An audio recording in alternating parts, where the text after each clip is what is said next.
14.1 Four Methods of Delivery. The easiest approach to speech delivery is not always the best. Substantial work goes into the careful preparation of an interesting and ethical message, so it's understandable that students may have the impulse to avoid messing it up by simply reading it word for word. But students who do this miss out on one of the major reasons for studying public speaking: to learn ways to connect with one's audience and to increase one's confidence in doing so. You already know how to read, and you already know how to talk, but public speaking is neither reading nor talking. Speaking in public has more formality than talking. During a speech, you should present yourself professionally. This doesn't mean you must wear a suit or dress up unless your instructor asks you to, but it does mean making yourself presentable by being well groomed and wearing clean, appropriate clothes. It also means being prepared to use language correctly and appropriately for the audience and the topic, to make eye contact with your audience, and to look like you know your topic very well. While speaking has more formality than talking, it has less formality than reading. Speaking allows for meaningful pauses, eye contact, small changes in word order, and vocal emphasis. Reading is a more or less exact replication of words on the paper without the use of any nonverbal interpretation. Speaking, as you will realize if you think about excellent speakers you've seen and heard, provides a more animated message. The next sections introduce four methods of delivery that can help you balance between too much and too little formality when giving a public speech. Impromptu speaking.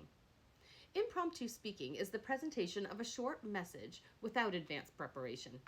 Impromptu speeches often occur when someone is asked to say a few words or give a toast on a special occasion.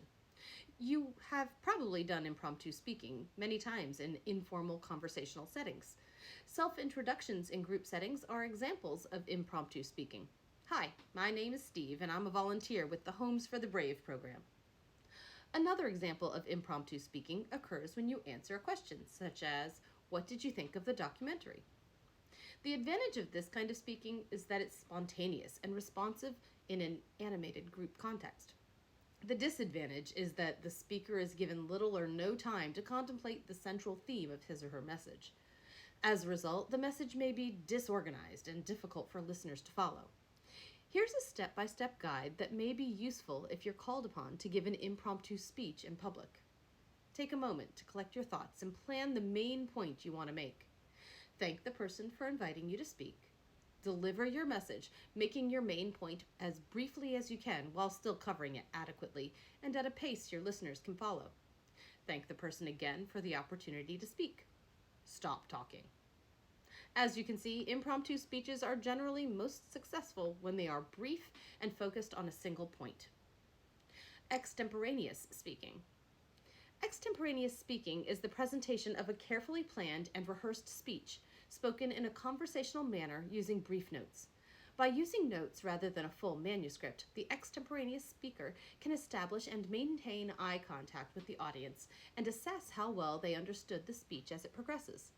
The opportunity to assess is an opportunity to restate more clearly any idea or concept that the audience seems to have trouble grasping.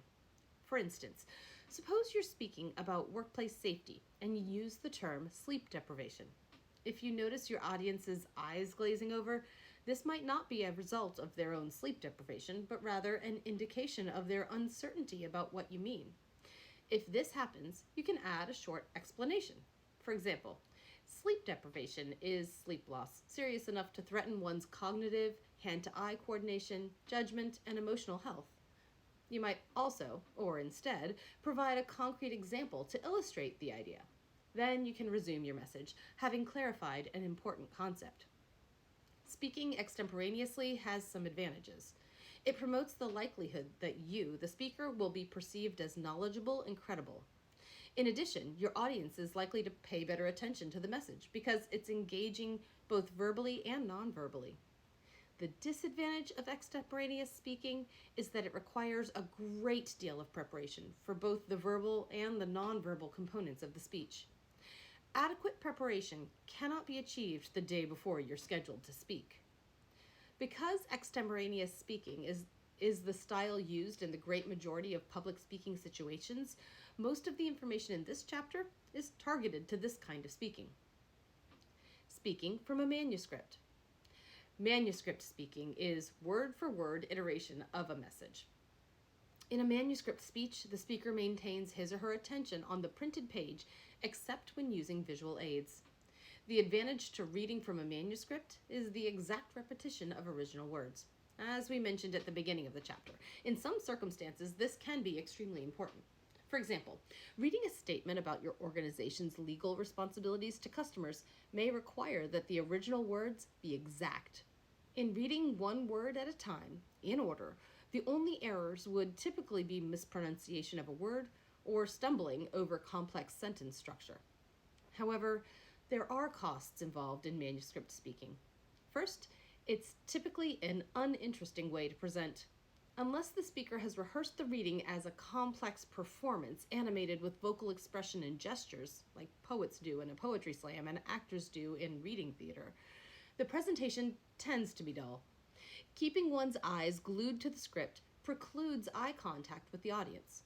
For this kind of straight manuscript speech to hold an audience's attention, the audience must be already interested in the message before the delivery begins. It's worth noting that professional speakers, actors, news reporters, and politicians often read from an auto cue device, like a teleprompter, especially when appearing on television, where eye contact with the camera is crucial. With practice, a speaker can achieve a conversational tone and give the impression of speaking extemporaneously while using an auto cue device. However, success in this medium depends on two factors. One, the speaker is already an accomplished public speaker who has learned to use a conversational tone while delivering a prepared script. And two, the speech is written in a style that sounds conversational. Speaking from memory. Memorized speaking is the rote recitation of a written message that the speaker has committed to memory. Actors, of course, recite from memory whenever they perform a script in a stage play, television program, or a movie scene.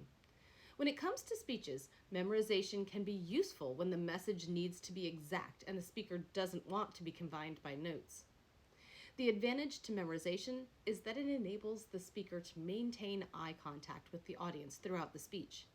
Being free of notes means that you can move freely around the stage and use your hands to make gestures. If your speech uses visual aids, this freedom is even more of an advantage. However, there are some real and potential costs. First, unless you also plan and memorize every vocal cue, meaning the subtle but meaningful variations in speech delivery, which can include the use of pitch, tone, volume, and pace, every gesture, and every facial expression, your presentation will be flat and uninteresting, and even the most fascinating topic will suffer. You might end up speaking in a monotone or a sing-song repetitive delivery pattern.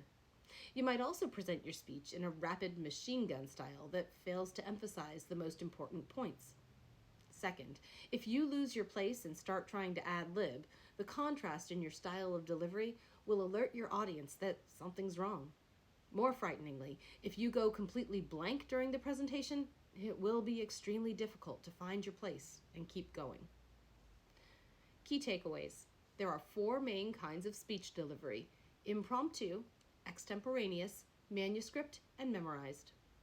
Impromptu speaking involves delivering a message on the spur of the moment, as when someone is asked to say a few words. Extemporaneous speaking consists of delivering a speech in a conversational fashion using notes. This is the style most speeches call for. Manuscript speaking consists of reading a fully scripted speech. It is useful when a message needs to be delivered in precise words. Memorized speaking consists of reciting a scripted speech from memory. Memorization allows the speaker to be free of notes.